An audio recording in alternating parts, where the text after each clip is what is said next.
अस्सलाम वालेकुम नाज़रीन। Few minutes with Hafeez Khan channel का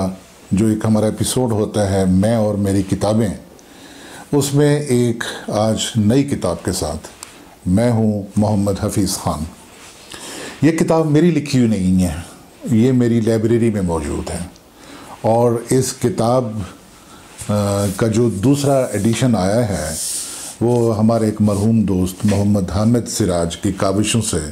बुक कॉर्नर जेलहम ने इसे हाल ही में शाये किया है और ये नावल है चक पीरां दा जस्सा, जिसका ये टाइटल है आपके सामने। ये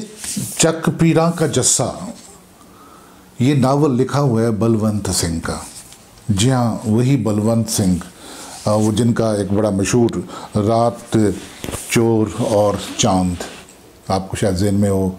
बलवंत सिंह हमारे जो फिक्शन राइटर्स की उस पीढ़ी के आदमी हैं कि जिन्होंने 20वीं सदी के आगाज़ में वो पैदा हुए थे 1921 में, और उन्होंने कहीं उसके वस्त में जाकर, जिसे आप कहते हैं कि 1945 के बाद जाकर लिखना शुरू किया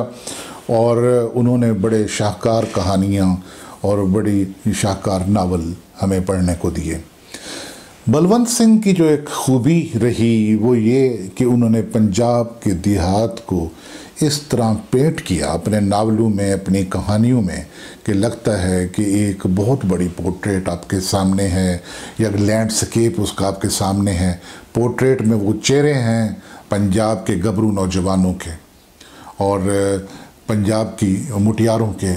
और पंजाब के वो जो किरदार हैं जिन्होंने पंजाब को पंजाब बनाया, सब इसमें मौजूद होते हैं।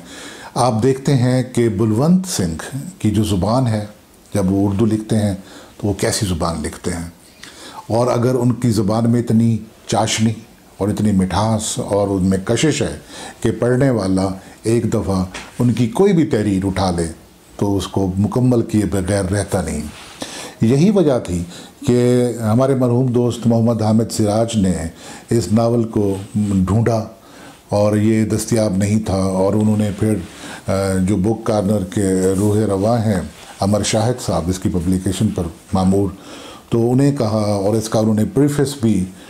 जो था वो लिखा और उसके जो फ्लैप है वो उसी में से उसका हिस्सा है। तो उन्होंने इस नावल को पंजाब का गबरू नावल करार दिया है। हामिद सिराज एक बड़ा नाम थे अभी, और फिक्शन में उनका तो उर्दू फिक्शन में जो 20वीं सदी में और 21वीं सदी के आगाज़ में, तो उन्होंने, और बदकिस्मती से वो ज़्यादा अरसा जी ना सके, और जिस जगह मैं बैठा हूँ अपनी वफ़ात से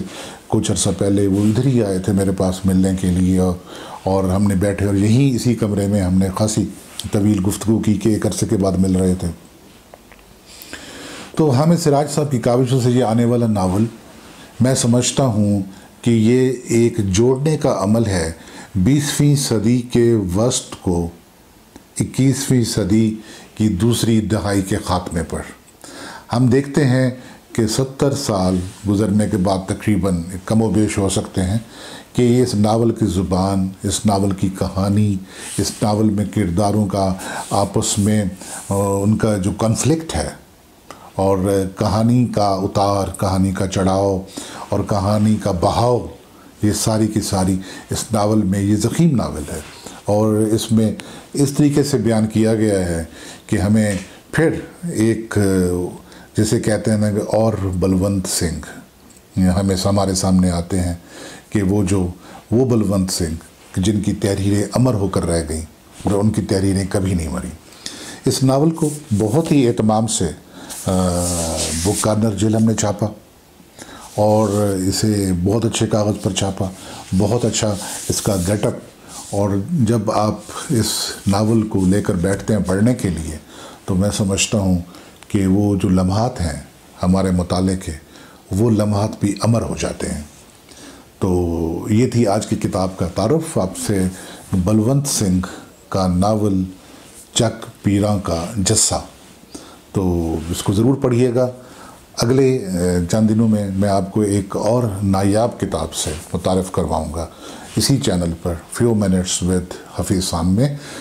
آپ کو یہ ایپیسوڈ کیسا لگا، یہ گفتگو آپ کو کیسی لگی، تو آپ اس چینل کو ضرور سبسکرائب کیجیے گا اور اس کو اپنے دوستوں کے ساتھ اور اپنے احباب کے ساتھ شیئر کرنا بھی مت بھولیں۔ اس کتاب کا تعارف کرانے میں بھی کبھی بخل سے کام نہ لیں، چونکہ کتاب ایک ہاتھ سے جب دوسرے ہاتھ سے جاتی ہے تو ایک ذہن سے دوسرے ذہن کے بدلاؤ کا سبب بنتی ہے۔ کتابیں اور لکھا ہوا حرف کبھی نہیں مرتا، ہمیں اس کی حرمت کی، لکھے ہوئے حرف کی حرمت کا خیال رکھنا چاہیے اور پڑھتے رہنا چاہیے، چونکہ پڑھنے سے ذہن کو جلا ملتی ہے، معاشرے میں توازن آتا ہے اور انسانوں کے باہمی رویے بھی بیلنس ہوتے ہیں، جس میں انسان رواداری کا قائل ہو کر رہ جاتا ہے۔ آپ نے اگر سوسائٹی میں رواداری کو فروغ دینا ہے تو کتاب کو فروغ دیجیے۔ خدا حافظ۔